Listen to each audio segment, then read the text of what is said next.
Amen. Good morning po sa ating lahat. Palakpakan po natin ang ating Panginoon. Okay, parang matamlay po ata kayo, ano? Parang siguro pag Bini yung pumunta po dito, siguro o SB19, malakas po siguro yung palakpakan nyo. Pero bigyan nga natin ng palakas na palakpak si Jesus! Hallelujah! Praise the Lord! Kung ayaw ko pumalakpak na yung katabi, kunin mo yung kamay niya, tapos perasahin mo pumalakpak para sa Panginoon. Hallelujah! At marami pong salamat sa imbitasyon.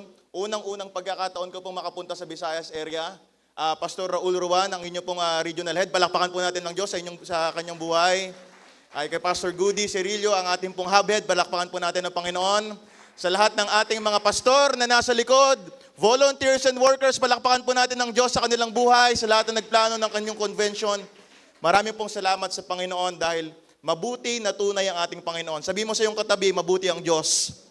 Mabuti ang Diyos. Kung merong isang balita na dapat mong maunawaan ngayon, bukod sa tema natin about sa pagbalik dun sa ating first love.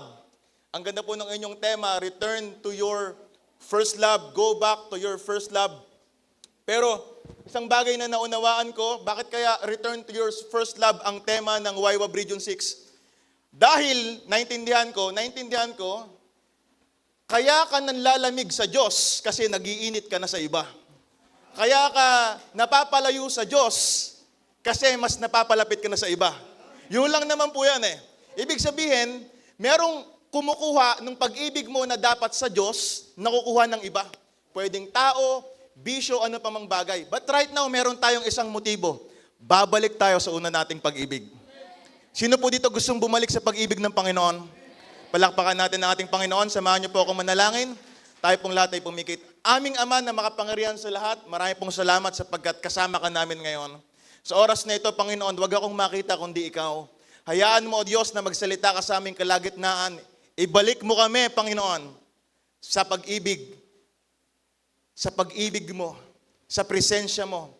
Holy Spirit, Espiritu Santo, patuloy kang manahan at maunawaan ng bawat kabataan na Lord, yung pag-ibig mo, hindi nakakahiyang magsimula uli. Panginoon, ibalik mo kami doon sa place kung saan umuo kami. Ibalik mo yung gigil namin, Panginoon, yung passion namin ngayon, Panginoon. Lord, I pray right now, merong revival dito sa lugar na ito. Merong restoration sa lugar na ito. Lord, I pray right now, may mga kabataan kang itatouch ang puso, Panginoon, at gigisingin ang kanilang diwa at puso, Panginoon, para sa misyon, para maglingkod uli sa iyo. Maraming salamat, Panginoon, sapagkat alam namin, sa iyo hindi nakakahiyang bumalik. Purihin ka, sambahin ka. Ito pong aking panalangin sa pangalan ni Jesus. Amen. Amen. At wag po kayo mahiya magsabi ng amen. Sabihin niya po natin, amen. Mas malakas pa, amen. Sabihin po natin, alab. 1, 2, 3, go. Alab. Sabay-sabay tayo. Sabihin natin, alab ng YWAB Region 6. 1, 2, 3, go. Alab ng YWAB Region 6. Samahan natin ng kamay. 1, 2, 3, go. Alab ng YWAB Region 6. Mamaya, magbibideo po tayo at i-declare natin yan. But right now, bago tayo pumunta sa alab, dahil hindi lahat sa atin nag-aalab, dahil yung katabi mo marahil naimbitahan lang yan o napilitan kasi nahihiya kay Ate Jeda, nahihiya kay Pastor Raul, nahihiya kay Pastor Glory Faith, nahihiya sa mga leaders na oo na nga, sige na nga, pupunta na nga ako doon kasi libre naman, kasi may nag-sponsor na aking registration fee. But right now, naniniwala ako mga kapatid na yung salita ng Diyos ay babago sa iyong kaisipan at babago sa iyong puso. Ang title po ng pag-aaralan natin yon ay merong pumagat na The Fire of First Love. Sabi niya po natin, The Fire of First Love. The Fire of First Love. Going back to your first love. And to start our topic right now, sabayan niyo po akong magbukas sa 2 Timothy chapter 2, verse 22. Ito po ay direktang sinasabi ni Apostle Paul sa kanyang mentee na si Timoteo at sabi niya doon sa kanyang pangalawang sulat, sa chapter 2 ng 2 Timothy, run from temptation. Sabi nga po natin, run. Run from temptations that capture young people. Okay? Hindi na natin isa-isahin ngayon, what are the temptations na nagka-capture sa atin? Because very evident, hindi natin may iwasan ang temptation. Laging nandyan, ang lagi ko naririnig sa mga kabataan namin and sa mga volunteers po sa Palayan, Kuya Vince, maraming temptation, maraming pressure, nahawa kami sa mga klase namin. Ang dami ko na rin napuntang mga camps and conventions and mga trainings and mga seminars. Kitang-kita ko sa mga kabataan na kapag ka-convention sobrang on fire, pero after ng convention, biglang nawawala ang fire. Pero naniniwala ko mga kapatid na sa movement na ito ng Holy Spirit, pagkakalooban tayo ng Diyos ng fire na hindi nag-expire. Amen. na, Panginoon, ang dami ko ng beses pumalya, ang daming beses ko nang sumablay, but right now, magdidesisyon uli akong bumalik sa kalooban mo. At right now, Lord, expectant ako. Maraming beses na akong umuo pero finil kita. But right now, naniniwala ako mga kapatid, yung mga failure mo noon, hindi ini-invalidate yung purpose ng Diyos sa buhay mo. The fact na buhay ka at nandyan ka, at tignan mo yung katabi mo, na nandyan yan at buhay at humihinga, tignan mo ulit, yan ay kabutihan ng Diyos. At dahil nandyan yan, pwede siyang bumalik. Run from temptations that capture young people. Always do the right thing. Be faithful, loving, and easy to get along with. Faithful, loving, easy to get along with. Tignan nyo nga po yung katabi. Easy to get along po ba yan? Madali po ba yung pakisamahan? Worship with people whose hearts are pure. Sabi ni Apostle Paul kay Timoteo, ito yung kanyang bilin because si Timoteo isang batang leader. Kagaya po natin na talagang at some point, alam ni Paul sa kanyang point of view na itong kabataan na to may mga pressure, pains, and struggles na pagdadaanan. Kaya ang kanyang mandato, ang sinabi niya, run from it. But ang katotohanan ng buhay, hindi tayo palaging faithful. Hindi tayo palaging loving. At we are not easy to get along with. Hindi ko alam yung current situation ng inyong pananampalataya ngayon. Hindi ko kayo tatanungin isa-isa, kamusta ang inyong quiet time or devotion? Pero naniniwala ko mga kapatid, merong kulang sa ngayon sa puso mo. At some point, na dumating na pagkakataon, worker ka ng simbahan, volunteer ka ng simbahan, ginagawa mo na lang yan for compliance. Hindi na dahil sa pag-ibig. Dahil nahihiya ka, dahil umuo ka mag-work, o nahihiya ka na mabansagan na hindi ka nag-work, worker ka pa naman. Hindi ka nag-volunteer ka pa naman. We're not faithful most of the time. We're not loving. We're not easy to get with palagi. Pero naniniwala ko mga kapatid, si Lord nagbibigay ng restoration ngayong araw. Nag-o-offer ang Panginoon ngayon ng restoration. I-claim natin yan. Now, next slide. Sabi sa Revelation chapter 2 verse 1, sabi po dito, this is what you must write to the angel of the church in Ephesus. I am the one who holds the 7 stars in my right hand, and I walk the 7 gold lampstands. Listen to what I say. Sabihin mo sa iyong katabi, listen. I know everything you have done. Nakikita ko, sinasabi ni Jesus through Apostle John. Nakikita niya, sinasabi niya doon sa Church of Ephesus. Ito yung sabihin mo sa kanila. I know everything you have done, including your hard work, and have endured. And have endured, I know you don't put up with anyone who is evil. When some people pretended to be apostles, you tested them and found out they are liars. Thank you po. You have endured and gone through hard times because of me, yet you have not given up. I don't know kung para kanino itong message na ito, marahil para sa katabi mo ito, na ang dami niya na ginagawa for the Lord, ginagawa with the Lord, pero merong missing link, merong nawawala. Ano yon? But I do have something against you. Nare-recognize ko yung hard work. Nare-recognize ko yung effort. Na-appreciate ko lahat. Nakikita ko yung pagtaas mo ng kamay. Nakikita ko yung effort mo sa ministry. Nag-aabono ka pa nga eh. Nakikita ko na nag-i-invite ka kahit nire-reject ka. Nakikita ko na nilalaban mo yung pamilya mo para sa Panginoon. Nakikita ko lahat na tumutugtog ka, nagsisipra ka, ginagawa mo faithfully, nagtuturo ka ng mga kabataan. Nakikita ko lahat ng hard work, pero I have something against you. I have something against you. And what is it? And it is this. You don't have as much love as you used to. Parang bakit ganun? Ang dami mong ginagawa para sa akin, pero bakit hindi ko maramdaman na meron pa ring pag-ibig? Kasi pwedeng naglilingkod ka sa Diyos pero walang pag-ibig. Pwedeng naglilingkod ka sa Panginoon pero hindi ang kadalasan kasi nating ginagawa o nangyayari, napepeke natin yung outside. Pero alam niyo po mga kapatid, hindi mo mapepeke kung anong laman ng kalooban. It's just a matter of time. Lalabas ko anong laman ng puso. Kaya yung mga taong hindi committed, yung mga taong palaging na late, merong problema sa commitment, wala silang problema sa labas. Meron silang problema sa puso. Alam niyo po, sa Facebook ngayon, sa TikTok, uso yung live selling. Tama po? Bilhin na kayo ng pampaputi, pampaganda, pampakinis, pampahaba ng buhay, di ba? Kung ano po mga binibenta, no? Pero wala akong nakita sa Facebook, nagpi-Facebook live, sinasabi niya, bilhin na kayo, buy one, take one, pampawala ng kasalanan. Bilhin na kayo, buy one, take one, pampabuti. Okay? Bilhin na kayo, buy one, take one, magbibigay ng buhay na walang hanggan. Kasi yung pampawala ng kasalanan, pampabuti, yung buhay na walang hanggan, hindi nabibili. At hindi yan naayos on the outside, ang trabaho niyan ng Holy Spirit and ni Jesus, at yan ay dapat ayusin on the inside. At sino dito yung kabataan na, Lord, gusto kong ayusin yung kalooban ko. For so long, ang inaayos ko yung panlabas ko. Dapat okay ako kasi napepeki ko. But right now, nakikita ng Diyos, God sees your heart. Nakikita ng Panginoon yung laman ng puso mo. Yet you are doubting. You have many silent battles. You are struggling. You are doubting. You are in the middle of pressure right now. Nakikita ng Panginoon yan. And in the middle of that, sinasabi ng Panginoon, bakit ganon? Wala na akong maramdamang pag-ibig. Wala na akong maramdamang love. Wala na akong maramdamang pag-ibig. Sabi pa dito, nevertheless, sabi sa New King James Version, I have this against you, that you have left your first love. Left your first love. Nandun yung first love, hindi nawawala ang love ni Lord. Pero, kaya hindi mo nararamdaman ang pag-ibig ng Diyos kasi iniwan mo. Most of the time, sinasabi mo, Lord, bakit hindi na kita maramdaman? Palaging maraming problema. Baka may isang dahilan, baka malayo ka na sa Diyos. Bakit ganon, Lord? Parang walang direksyon yung buhay ko. Dahil walang nagdadirect sa'yo. Wala na si Jesus. Hindi nawawala yung first love, kaya nga pwede mong balikan kasi hindi nawawala eh. Nakuha natin mga kapatid, kaya nga pwede kang bumalik kasi nandun lang. Ang problema natin, kaya hindi mo nararamdaman yung favor breakthrough ng first love kasi masyado kang malayo. Kaya ang sabi ng tema nyo, we have to return to that first love. Yung first love, yung love na sinasabi ng 1 Corinthians 13, lahat ng bagay mawawala, pero may tatlong mananatili. Faith, hope, and love. But love is the greatest of this. Because love, yung pag-ibig ay ang Diyos mismo.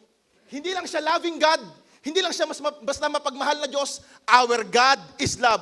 In other words, when we return to your first love, we are saying we are returning to God.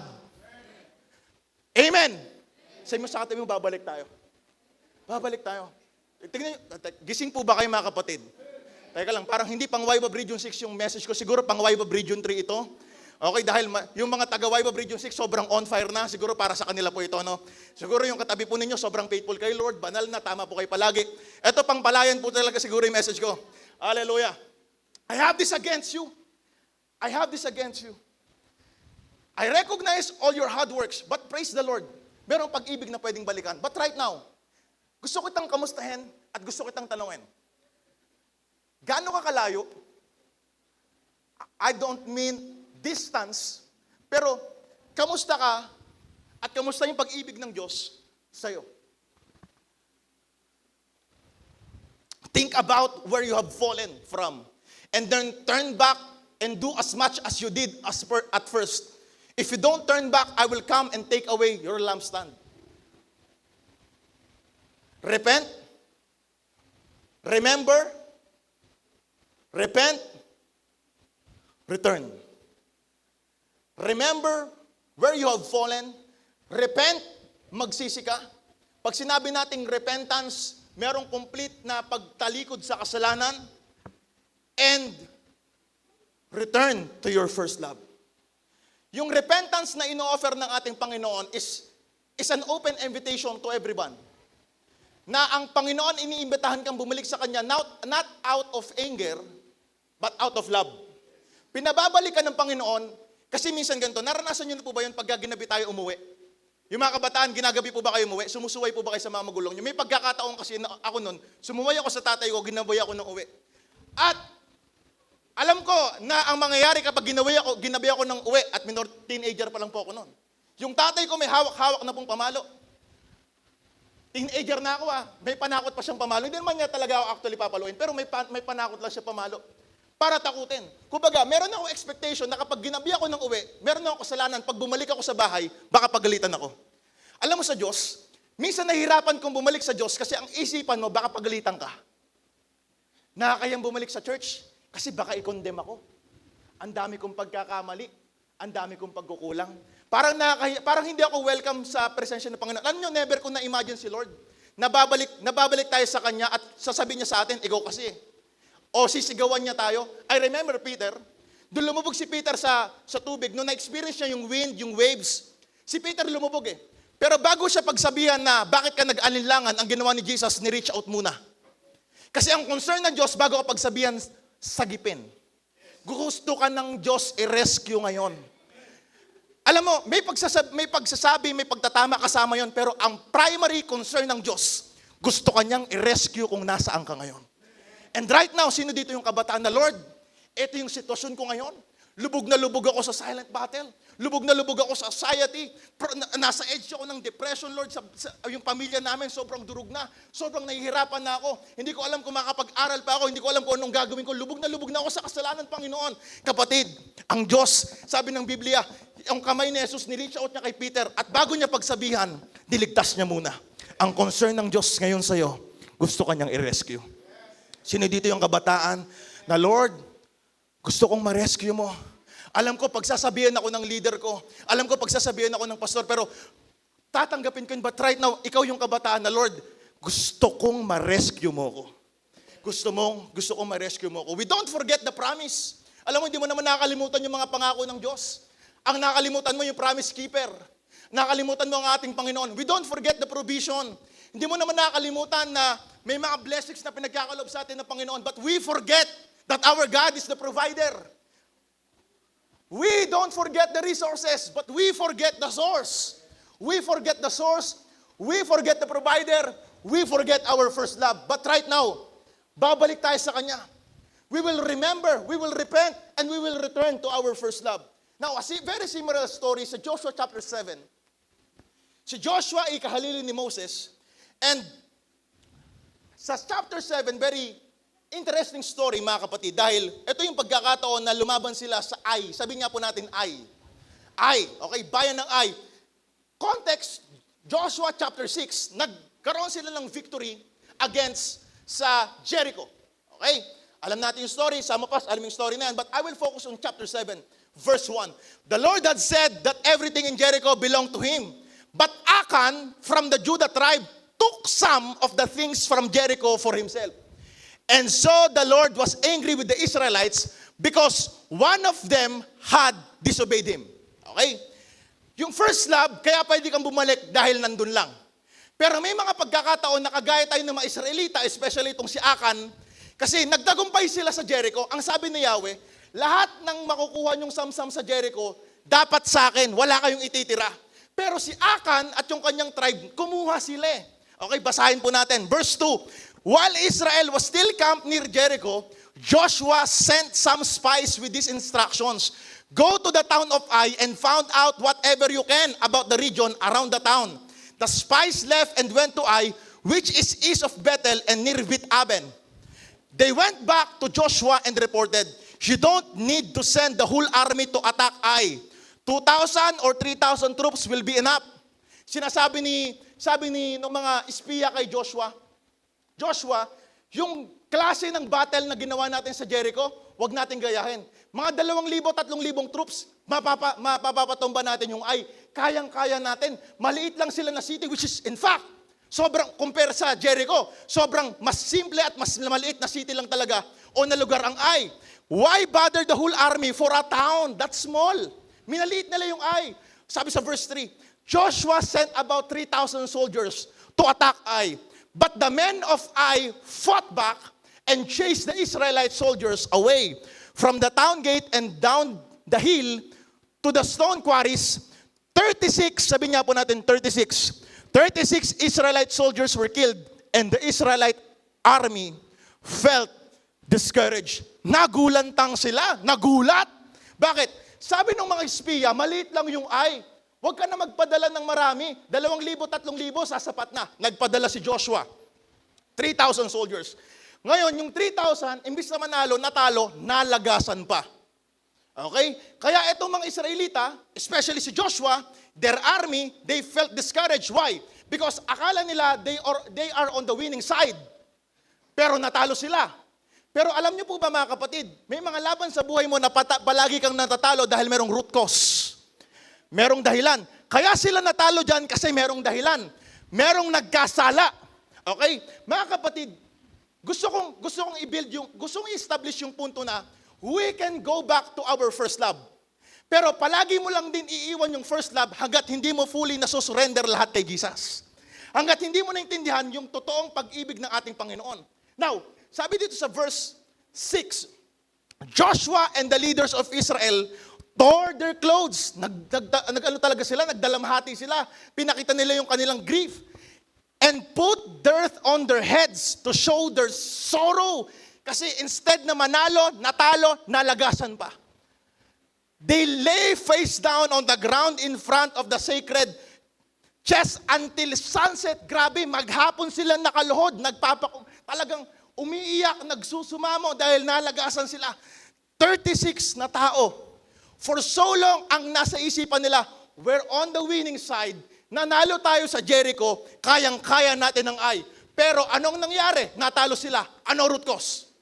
Sabi sa verse 7, then Joshua said, ang nakakatuwa kay Joshua, nung sumasablay na yung bayan, lumapit siya kay Lord. Pero the same Joshua na umoo kay Yahweh sa Joshua chapter 1, the same Joshua na pinangakuan ng sabi na Yahweh, kung paano ko sinamahan si Moses, ganun din kita sasamahan. I will never leave you nor forsake you. Pero tignan mo, sabi ng Joshua chapter 7 verse 7, I can't imagine, hindi ko ma-imagine si Joshua na sinasabi niya to, our Lord, did you bring us across the Jordan River just so the Amorites could destroy us? Lord, kaya mo ba kami pinagtagumpay at pinatawid doon sa Ilog Jordan? Kaya mo ba kami pinanalo sa Jericho para lang patayin kami dito ng mga Amoreo dito sa bayan ng Ai? This wouldn't have happened if we had agreed to stay on the other side of Jordan. Alam mo, hindi mangyayari to kung di naman kami tumawid ng ilog eh. Walang mamamatay, walang malalagasan, at hindi magandang mangyayari kung hindi ka namin sinunod. And most of the time, na-question nyo na ang Panginoon.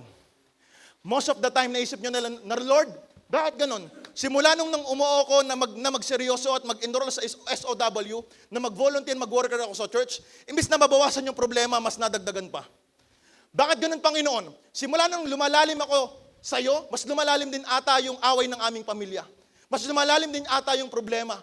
Mas lalo yata akong sinusubok, kapatid. Yung mga laban na meron ka, dapat mo maintindihan. Na yung mga laban na meron ka, kapag nasa Diyos ka, sa Diyos na yan. Yung mga laban na meron ka, kapag nasa Diyos ka, sa Diyos na yan. Now, sila, tignan natin, tuloy natin yung basa. Sabi sa verse 8, I don't even know what to say to you. Grabe, sabi ni Joshua. Grabe yung laman ng prayer niya. Hindi ko alam kung anong masasabi ko sa iyo. Since Israel's army has turned and run from the enemy. Natatakot na sila. They were discouraged. Why? Nalagasan nilang mga tao. Ayaw na lumaban. Minsan, kapag natatalo tayo, at kapag may mga struggle tayo, nakakalimutan natin yung mga past victories. Nakalimutan natin yung mga tagumpay natin noon. Alam mo, Joshua, just one chapter earlier, nanalo sila sa battle nila with Jericho. But dito, si Joshua, sobrang discouraged. At isang mahirap na mangyari sa isang organization, kapag hindi yung membro ang na-discourage, kapag yung leader na na-discourage. And I want to talk right now to the YWAM leaders. Are you discouraged right now? Parang wala bang nangyayari sa organization? Parang ang hirap ba i-restore ng fire? Parang ang hirap bang tipunin ng mga tao? Bakit ganun? Parang hindi naman nagsasabit yung mga kasama namin. Parang hindi naman nakikinig sa akin yung mga kabataan. Parang ang hirap naman nilang tipunin ulit. Ang hirap din kapag yung leader na na-discourage. Pero nakakatuwa mga kapatid, dahil kahit discourage ang leader, hindi siya pinabayaan ng Diyos. Si Joshua, hindi pinabayaan ng Diyos. Sabi sa verse 9, everyone will think you weren't strong enough to protect your people. Grabe yung prayer niya. Out of sorrow. Para na siyang nagre-reklamo sa Panginoon. And at some point, naramdaman din natin yan, dumating sa punto natin na parang tayo nagre-reklamo sa Diyos. I will share some personal story. Last January 12, 2024. Some of you alam na po ito. Maybe nakita nyo sa Facebook.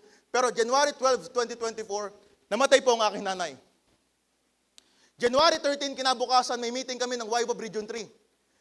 Inaya ko ng mama ko, maghapunan. Sabi niya, anak, kakain na tayo. Sabi ko niya, ma'am, ma, wait lang. Meron muna akong tatapusin. Yung PowerPoint presentation po kasi, na ipepresent ko for YWAM Region 3. 2 beses niya akong inaya, 2 beses ko tinanggihan. Na hindi ko alam, yun na pala yung huling aya niya sa akin. Pag-akyat ko dun sa bahay, kasi nakabukod po, meron po kasing apartment na bukod, na dun po ako nag-i-stay, at ginagawa ko po yun parang opisina, tulugan, dun na po ako nagpapahinga, kasi yung nature of work ko po nun, graveyard. Yan. Kailangan gising po ako ng madaling araw, nung mga panahon po na yun. Ngayon, huling aya niya na pala yun sa akin ng hapunan, pag akyat ko po doon, pagpunta ko po sa bahay namin, kasi magtitimpla po ako ng kape, nakita ko nakabukas yung CR namin, at nakita ko yung nanay ko, nakadapa. Anong gagawin nyo? Kapag yung pinakamamahal nyo sa buhay, nanay nyo, pag uwi nyo, unexpected, makita nyo na lang sa CR, nakadapa, wala nang malay. How will you respond? Mapapakanda ba kayo ng how great is our God? Masasabi niyo ba mabuti ang Diyos? Noong mga moment na yun, wala akong ibang ginawa kundi sumigaw at humingi ako ng tulong. Papunta sa ospital, nakikipag-bargain ako kay Lord, dun sa sasakyan. Sabi ko, Panginoon, dugtungan mo yung buhay ng nanay ko. Kasi ang prayer ko, miracle. Pero, bakit ang prayer ko, miracle? Pero bakit nangyari yung pinaka-worst scenario na pwede ko ma-experience? Unexpected scenario. Nawalan po ako ng nanay. Wala pang isang taon. Nito lang po, same year. Ngayong taon. Sobrang hirap po. Very traumatic po sa akin yan. Kapag may mga pagkakataon, pagpipikit po ako, naalala ko itsura ng nanay ko. Especially pag naliligo dun sa CR namin. May mga ganun pagkakataon. Na alam ko, Panginoon, matagal ito bago mawala sa aking puso. Because yung nanay ko po, baka ibang mga kabataan mag-agree sa akin, mas close kayo minsan kay mama kaysa kay papa. Okay, may mga ganun pagkakataon kasi mas lagi nating nakasama yung nanay natin. Pero okay po ang relationship namin na aking tatay. Mas lagi ko lang kasama yung si mama, mas nakakapag-open lang po ako sa kanya. At kinuha siya ni Lord. Ang prayer ko, miracle. Pero kinuha siya ng Panginoon. And may mga pagkakataon sa ating buhay, I don't know kung anong kinuha sa inyo ng Diyos. Or maybe hindi kinuha, ano yung nawala sa inyo.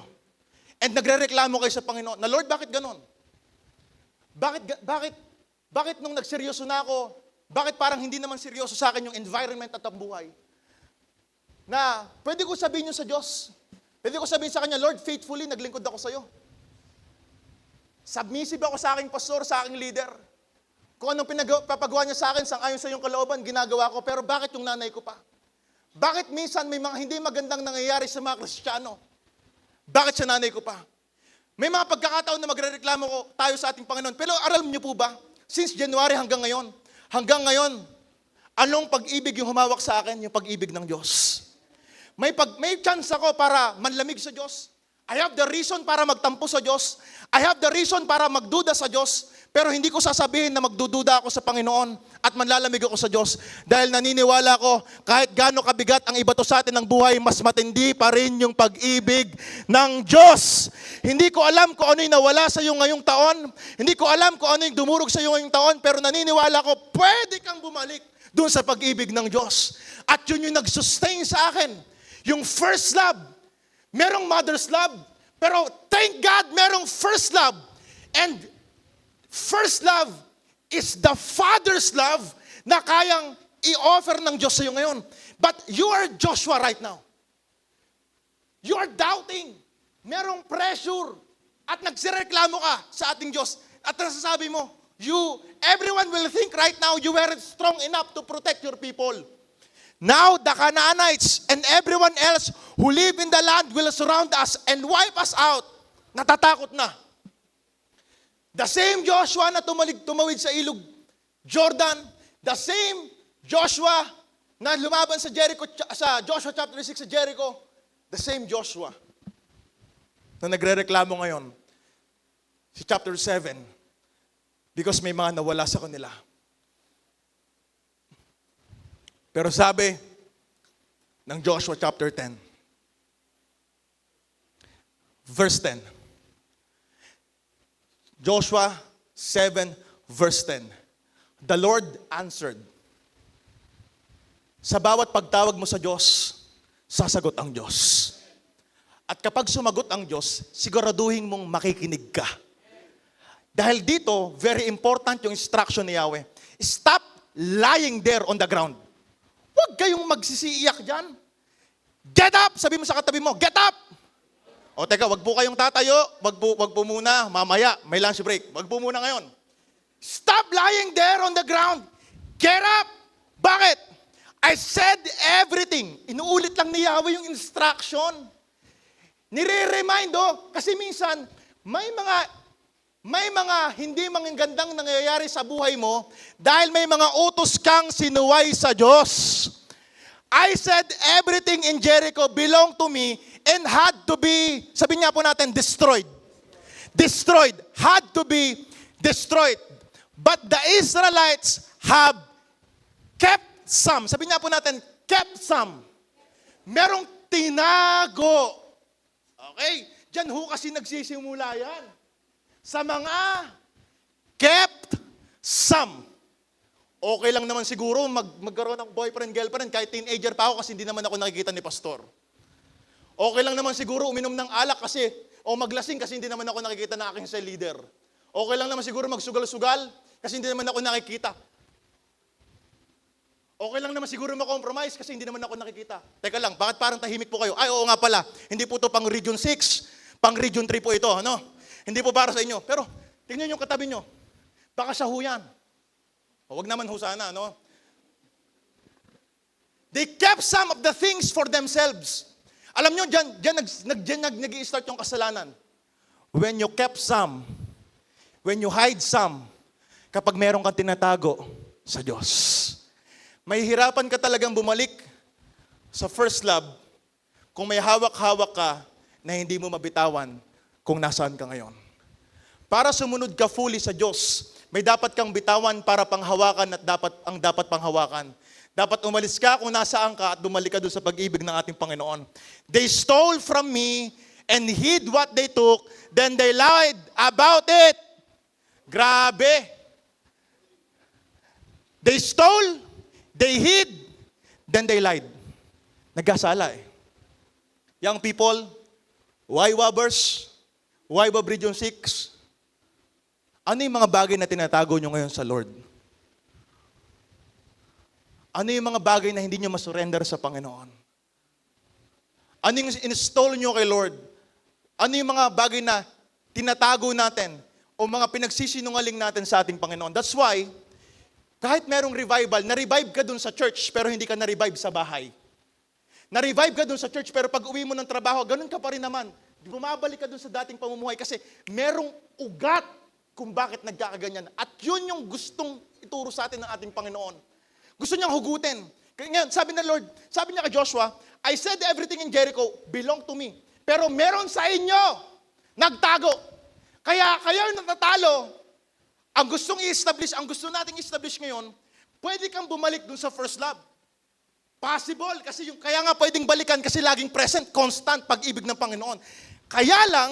Kaya ka pa ulit-ulit na natatalo kasi merong tinatago. Amen. Amen. Tingnan mo yung katabi mo, kabataan, meron ba siyang tinatago?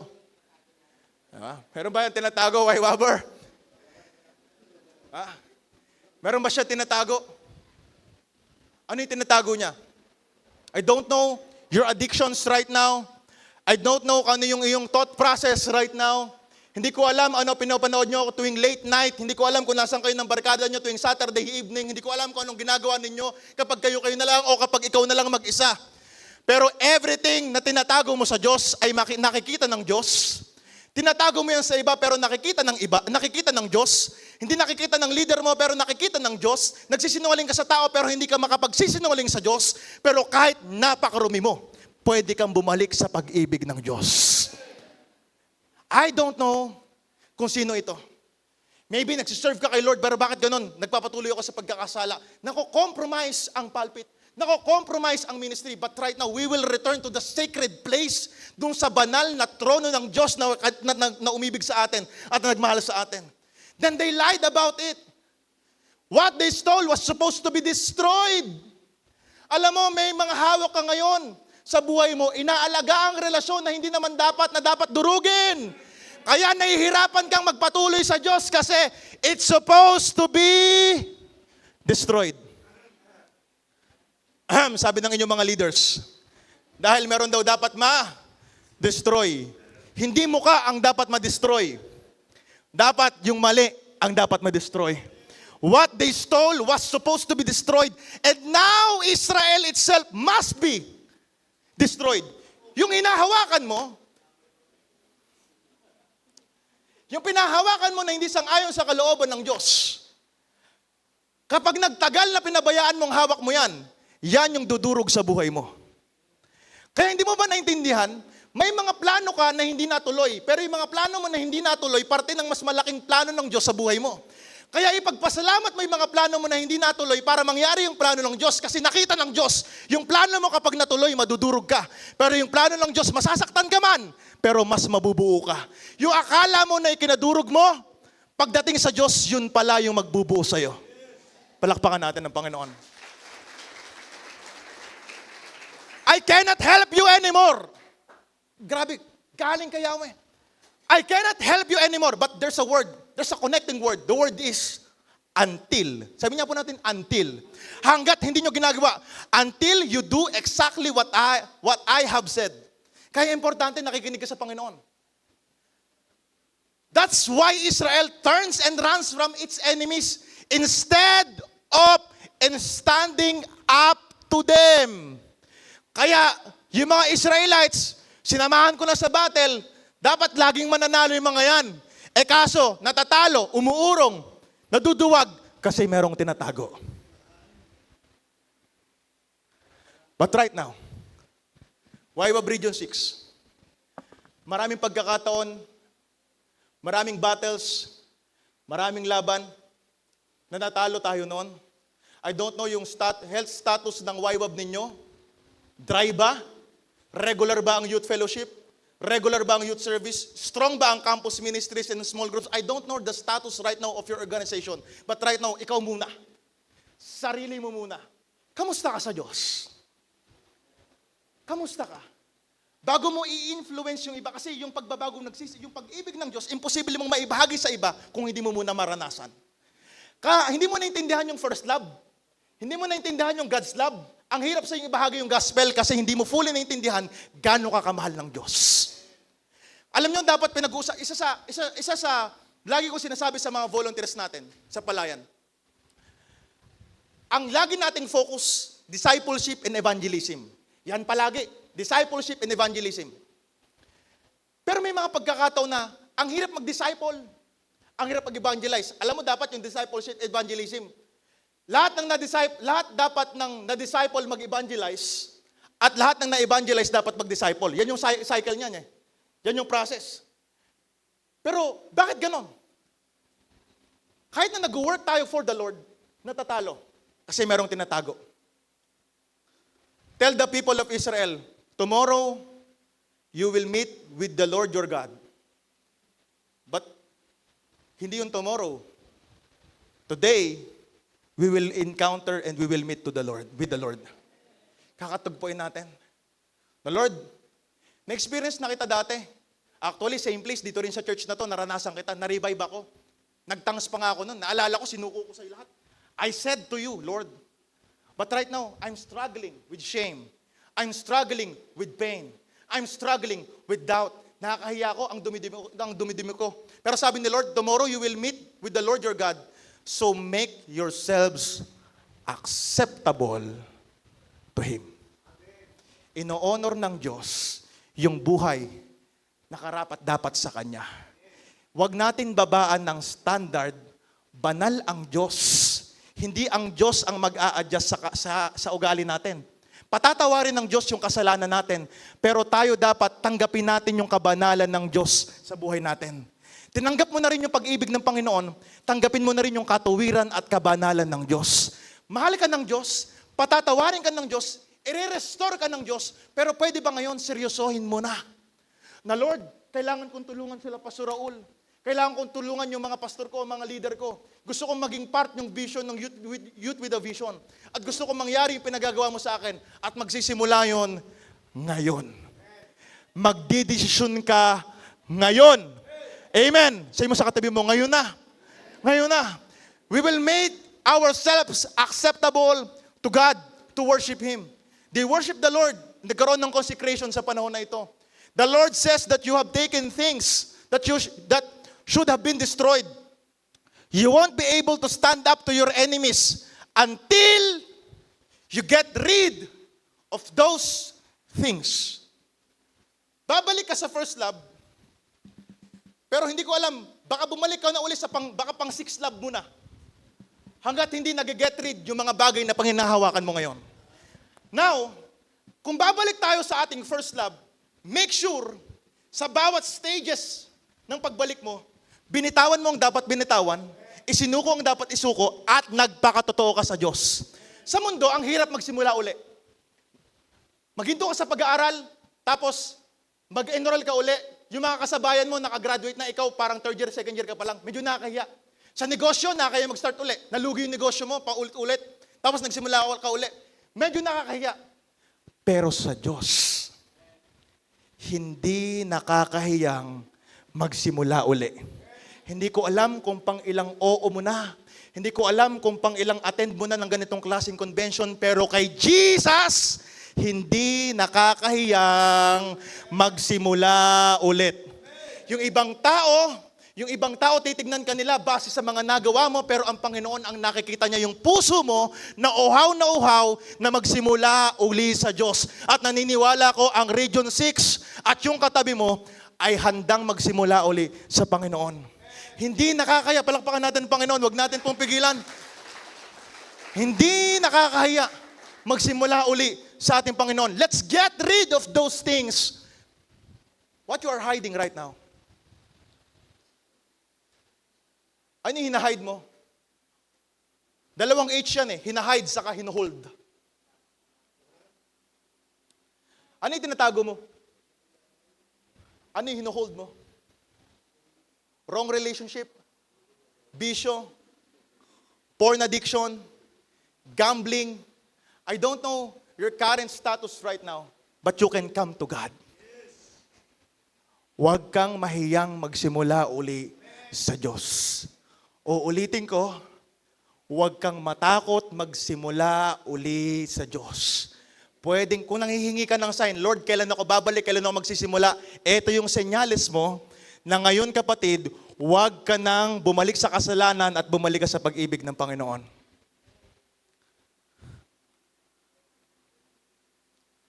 Joshua chapter 8.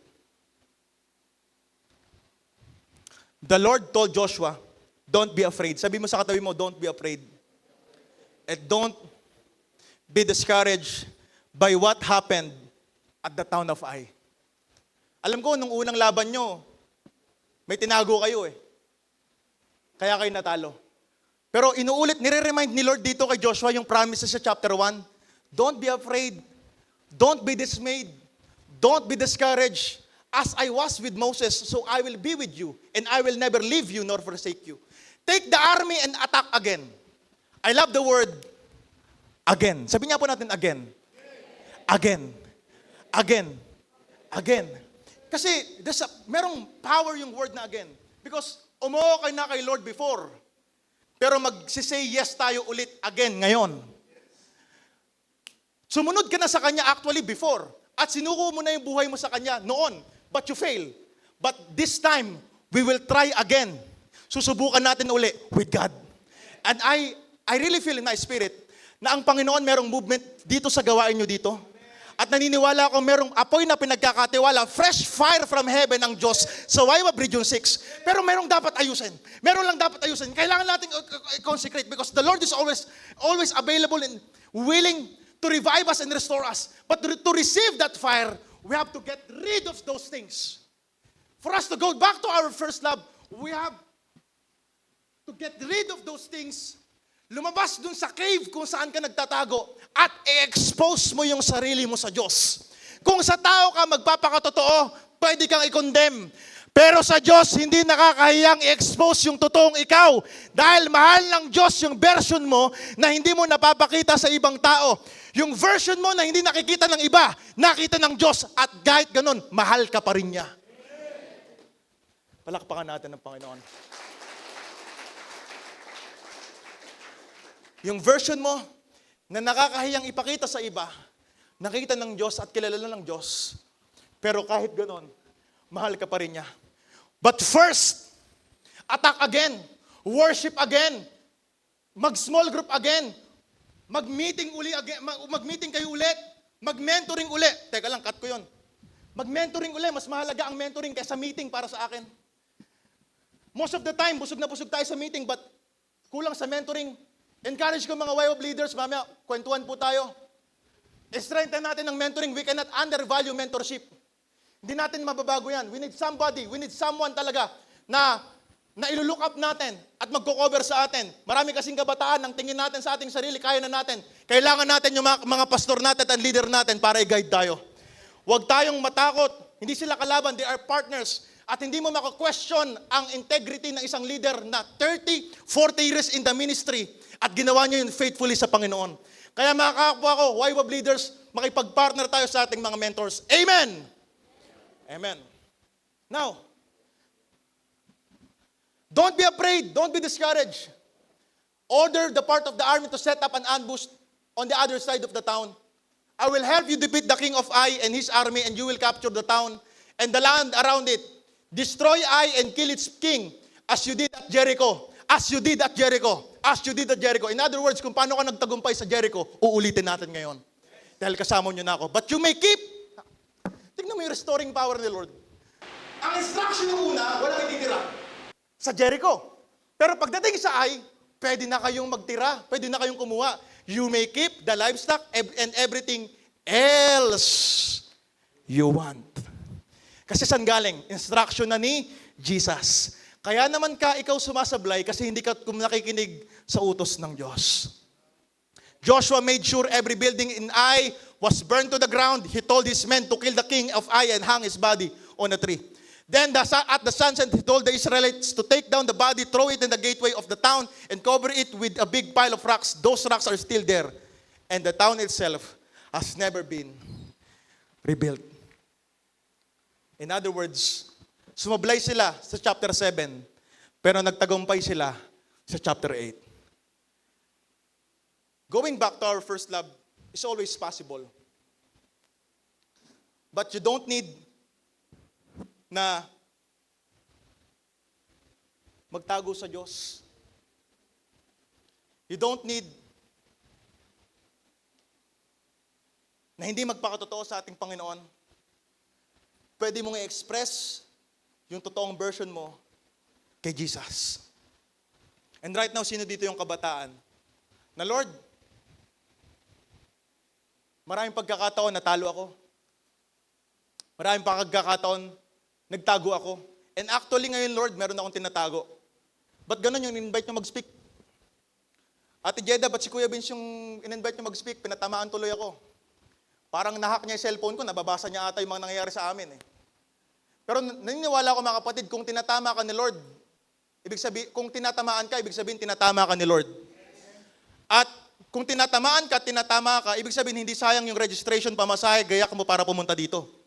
Ibig sabihin, kung struggling ka pumunta dito, lalabas ka na restored, revived, and renewed dahil sa presensya ng Panginoon. And that is our declaration right now. We will go back to our first love. Now, pwede ba akong tumawag ng dalawang volunteer? Sino yung pwede yung dalawang lalaki? Pwede ko bang tawagin sino ba, natin? Saka, pwede akong magpatulong doon sa pianist, keyboardist natin kanina? Pwede po ba akong tulungan dito? Ryan, kayo na lang dalawa. Bisita kayo? O tagasan kayo YWAM? Okay, tara. Ryan, saka si John Allen. Okay lang? Dito sa taas, samahan nyo ako. Meron lang ako. Palakpakan natin si dalawa para lumakas loob nila. Ayan. Halika. Halika dito, Ryan. Okay. Sa totoo lang, sasayaw tayo. Mahiwagang. Hindi, joke lang. John Allen, dito ka. Okay. O, tignan nyo, pag mga bini, alam nyo agad. Pag mga worship song. John Allen, taga saan ka, bro? Sa Bayang. Okay. Diyan ka lang, tulungan mo ako. Mayroon lang akong illustration. Saka si Ryan, taga saan ka, bro? Bayang. Okay, magkasama kayong dalawa. Hindi kayo magkapatid. Ba't parang ayaw mo siya ata siyang kapatid? Parang ipagtanggi mo, parang hindi po. Parang may Okay. Tulungan mo lang ako dyan, bro. Meron akong illustration sa sustain, pero mamaya. Dito po ako mag-end sa illustration na to. Umattend ka ng YWAM convention. At ikaw si Ryan. Ganito yung itsura mo ngayon. Ganito yung estado. Hindi Hindi ko naman pwedeng sabing ganito kapangit kasi ang pogi ni Ryan eh. Pero maybe, eto ko ngayon, this is you right now. Umattend ng YWAM convention, walang ka-idea-idea ano mangyayari. And, ikaw ito, na struggling, ikaw ito, na pressured, ikaw ito, na doubting, ikaw ito, na in pain, ikaw ito ngayon. Nagaling sa broken family, hindi alam kung makapagpatuloy sa pag-aaral. Ikaw ito, na YWAM leader, nag-i-struggle, paano ipupush through ang iyong ministry. Ikaw ito, na kabataan, na may mga laban sa buhay na hindi mo maikwento sa ibang tao kasi pakiramdam mo, walang makikinig. Nahiya kang umiyak dahil lalaki ka. O nahiya ka dahil by any reason. Ito ka. Then umattend ka ng YWAM convention and sabi ni Kuya Vince, sabi na pinag-aaralan, we can go back to your first love. Nung tinanggap mo yung pag-ibig ng ating Panginoon, sabi ng Bible, kung sino man ang gustong sumunod kay Jesus, dapat limutin ang kanyang sarili, pasanin araw-araw ang kanyang krus at sumunod sa kanya. At walang sumunod sa Panginoon, walang sabi ng salita ng Diyos, walang nag-aararo na lumilingon. Ibig sabihin, kung susunod tayo, meron tayong dapat iwanan para puntahan. Si John Allen yung breakthrough. Okay? Mukha bang breakthrough si John Allen? Palakpakan niya natin si John Allen. Okay. Si John Allen ang breakthrough. Okay? Si John Allen, yung finish line, for example, eto yung favor. At eto ko ngayon. Okay? Because there's a distance between dun sa process saka sa promise. Okay? At yung gitna nun, progress. Madalas, nakatingin ka kaagad sa promise, sa favor, ayaw mo dumaan sa process, at hindi mo na ipagpapasalamat yung in-between, the progress. But right now, nung umattend ka dito, eto ikaw ngayon, umattend ka ng convention. Okay? Umattend ka ng convention. Ngayon, nag-produce ng panibagong ikaw. O dahil ako yung bida dito, si Ryan naging si Vince. Okay, for example lang. Ngayon, yung dating ikaw, ang dapat, hindi mo dapat hawak. Kasi, siya yung version ko na isinuko ko na sa Diyos. Ang dapat ko sa Kanya ay, anong dapat kong gawin? Bitawan. Tama. Ngayon, habang lumalakad ako kay Lord, because yung paglakad kay Lord, sabi ng Biblia, is by faith, not by sight. Because sa paligid, marami kong maririnig. Hindi ka naman totoong nagbabago, babalik ka rin sa dati mong buhay. Pangit naman yung ugali mo, hindi maganda yung record ng pamilya nyo. Marami kang mapapakinggan na tinig na lalapit sa'yo. Pero lagi mong pakikinggan yung voice of truth. And the voice of truth is si Jesus. Ngayon, we walk by faith and not by sight. At sabi nung kanta, Lord, I offer my life to you. Everything I've been through, use it for your glory. The word I've been through is very powerful because what you've been through, even the worst ones and the painful ones, kahit mawalan ka ng nanay, God can use it for His glory. Now, lalakad ka at magpapatuloy. And this is very crucial. Kasi minsan, kapag sobrang lapit mo na, dun ka itetest. Kapag malapit ka na sa breakthrough, nandun yung breakings. But I want to encourage YWAM Region 6 at yung mga kabataan na nandito. Kapag malapit ka na kay Lord, dun ka itetest. Kapag malapit ka na sa favor, dun ka mas mahirapan. Pero pwede bang humakbang ka uli? At kung nasa sitwasyon ka ng buhay mo na nahihirapan ka, na Lord, bakit ganun? Wala akong nararamdaman, wala akong nakikita, gusto kong bumalik sa iyong pag-ibig. Kapatid, nakakalimutan mo na ba? Sabi nila kung sino ang di lumingon sa pinanggalingan, di makarating sa paroroonan. Minsan, kailangan nating lumingon para makita mo na mas marami na kayong pinagdaanan at pinagtagumpayan ng Diyos kaysa dun sa labang ipapanalo pa lang ng Diyos sa buhay mo. Amen! Mas marami na kayong pinagsamahan, mas marami ng answered prayers, marami ng healing, marami ng breakthrough, at isang hakbang mo na lang, nasa dulo ka na. Pwede kang bumalik sa Diyos. At uulitin ko, ano man yung version ng buhay mo ngayon, hindi nakakahiyang magsimula uli sa Diyos. And maybe, hindi ka malapit doon. You are in between your past, the present, and the future. Nakalimutan mo na ba? Jesus is the same yesterday. He is the same today And He's the same forever. The love na in-offer ng Diyos noon, the same love na in-offer ng Diyos sa'yo ngayon, and the same love na always available forever. We can go back to our first love. Now, I don't know your current status right now. I don't know your spiritual life right now, spiritual health right now, but I want to encourage each and everyone, we can go back to our first love. Remember when you have fallen, where you have fallen, repent and return to your first love. Our first love is the Father's love, and that is the love of Jesus.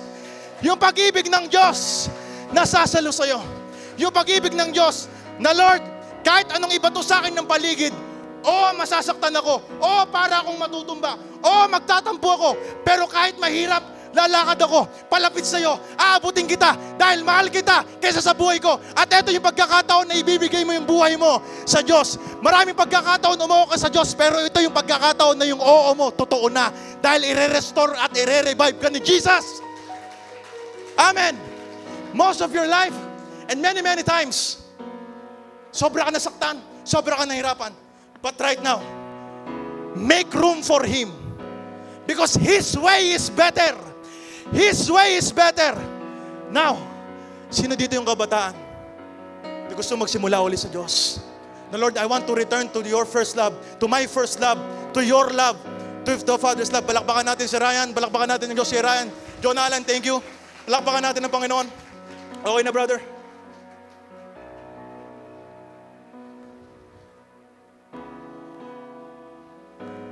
Bro, ano mangyayari kapag inapakan mo sustain? Pwede mo ilakas? Meron siyang inaapakan, at tama ba ako, hindi ako magaling sa piano, pero ang tawag ba dyan ay sustain? Naniniwala ako, in every season, in every time ng buhay, God will sustain you. And I want to use this as example. Ilakas mo ng konti, bro, para baka ako, may na lang sa akin, pero baka malakas sa kanila. Ayan. Ang tawag dyan, sustain. Naririnig ninyo? Naririnig po ninyo? You don't see it, but you can hear it. Because sometimes yung love ni Lord, hindi mo nakikita. Pero Lord, parang naririnig ko. Meron kang sinasabi sa akin. Because most of the time, Lord, bakit ganun? Parang hindi kita nakikita. But I really feel the harmony and melody. And maybe for so long, hindi mo nakikita yung kayang gawin ng Diyos sa iyong buhay. But right now, naniniwala ko, ipapakita ng Diyos ngayon yung breakthrough and favor ngayon sa buhay mo. Dahil babalik ka sa Kanya. Like the sustain. You don't see it, but you feel it. You feel the melody. You feel the sustain. You feel the notes. Hindi natin naamoy, hindi natin nakikita, pero nararamdaman natin. And that is the love of God. Sometimes you don't see it. We don't see the Father. Literally. But we know that the Holy Spirit, our Father, Jesus is here. Nandito ang ating Panginoon. At yayakapin ka ng Diyos.